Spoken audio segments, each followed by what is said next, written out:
Legal, muito interessante a sua pergunta, Gutenberg, porque até me dá margem para poder explicar uma coisa.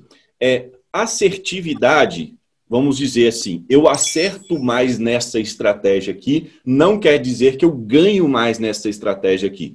Vou te dar um exemplo. A S10, eu acerto muito pouco nela, mas é uma estratégia que eu gosto de utilizar, porque acertando pouco, eu também consigo ter lucro, porque ela é uma estratégia que me dá um risco, o risco-recompensa dela é alto.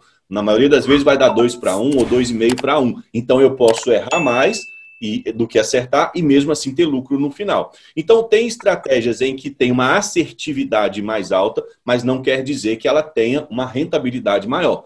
Falando de assertividade, uma das que a gente tem uma assertividade muito boa e talvez seja a mais alta, mas não necessariamente é a que vai te dar mais lucro no final, é a S8. Você pode pegar o filtro da S8 e começar a acompanhar a partir de agora que o volume de jogos em que saem 2 gols no filtro da S8 é muito alto. Quer dizer que ela tem mais lucro? Não necessariamente. A S8 ela não dá nenhum para 1. Se você for fazer as contas, ela acerta mais e por isso ela pode ter um lucro menor do que 1 para 1, mas você no final vai ter lucro ali equilibrado. Então, não necessariamente a que acerta mais é que vai te dar mais lucro, mas uma coisa que acontece comigo, existe um equilíbrio muito grande. Como a minha amostragem é grande, de muitos anos, tem um equilíbrio muito grande entre as estratégias. Quando eu pego o percentual de ganho, que é o que me importa, que é o ROI, né, retorno sobre o meu investimento, eu tenho um equilíbrio muito grande entre as estratégias. E você vai perceber isso no longo prazo. Pode ser que nos primeiros 2, 3 meses, uma dê mais que a outra, mas quando você jogar na sua planilha anual e comparar ano a ano de investimento, você vai ver que elas no final vão estar umas equilibrando as outras e fechando ali muito próximo de um percentual.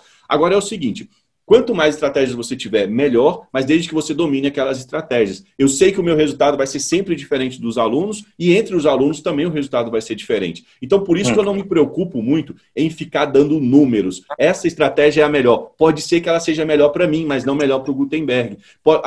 O percentual que você pode ganhar com a estratégia é X. Pode ser que é a minha capacidade de ganhar. Você tem uma capacidade diferente. E o legal do trade esportivo é exatamente essa capacidade de cada um fazer o seu resultado. É como nas vendas também. Você é corretor de seguro. Você sabe que se você virar para um cara que está começando e falar, eu tiro X por mês, você está limitando ele ou então deixando ele frustrado, porque pode ser que essa é a sua capacidade e ele pode vir e conseguir fazer Y por mês acima do seu, ou pode ficar abaixo frustrado porque ele não consegue te atingir ali, mas é um resultado que era satisfatório para ele se não fosse a sua referência. Então, eu acho que no trade esportivo o mais importante é lucros consistentes, se manter com ganhos e você entender que não existe um limite aqui. Eu não vendo ilusão de que você vai ganhar sem esforço, mas eu vendo a possibilidade de ser ilimitado isso daqui. São capacidades diferentes. E como qualquer outra profissão, por exemplo, eu tenho amigos que são médicos. Tem uns que ganham muito, estão lá no topo, tem outros que são medianos e tem outros que têm até um salário meio que igual da média. Mas não tem a ver com a profissão, tem a ver com a capacidade que eles tiveram ali de estudar um pouco mais, de fazer negócio, de colocar clínica, de fazer as coisas.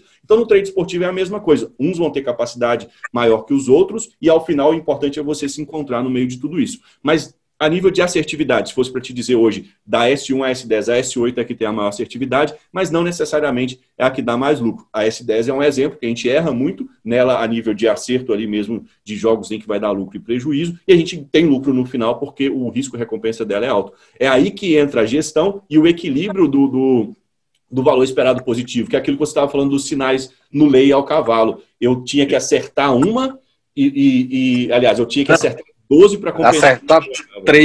Acertar 13 para compensar uma que eu errava. Então, quer dizer, eu tenho uma assertividade alta, aí o cara joga lá X% de acerto, mas acerta em que odd? Aí é o mais importante, então é o valor esperado positivo. Então, a título de assertividade, a S8 você pode pegar e comparar ali, mas no final não quer dizer que ela vai dar mais lucro, e nem sempre a assertividade está vinculada a lucro. Às vezes tem uma alta assertividade que te dá prejuízo, como é o caso até que você trouxe de exemplo aí.